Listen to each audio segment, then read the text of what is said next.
Good to গো কোনো কাজ বা যাত্রা শুরু করার জন্য সম্পূর্ণভাবে প্রস্তুত থাকা বোঝায়। এর অর্থ হলো প্রস্তুত, যেতে প্রস্তুত, চলতে প্রস্তুত, শুরু করতে পারি অথবা সবকিছু ঠিক আছে। গুড টু গো এর ব্যবহার আমরা কিভাবে করব?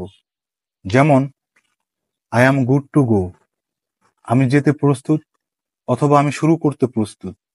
Yes we are good to go, হ্যাঁ আমরা যেতে প্রস্তুত বা আমরা শুরু করতে প্রস্তুত।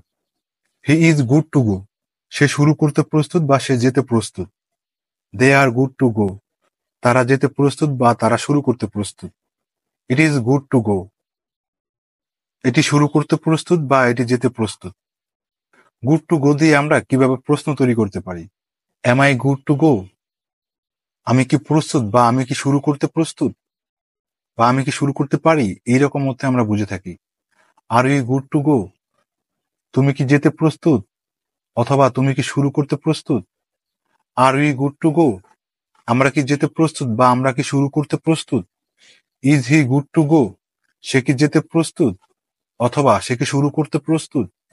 আর দে গুড টু গো, তারা কি যেতে প্রস্তুত অথবা তারা কি শুরু করতে প্রস্তুত। ইজ ইট গুড টু গো, এটি কি যাওয়ার জন্য প্রস্তুত বা এটি কি শুরু করার জন্য প্রস্তুত, এরকম অর্থে বুঝে থাকি। এরকম আরো ভিডিও পেতে সাবস্ক্রাইব করে সাথেই থাকুন।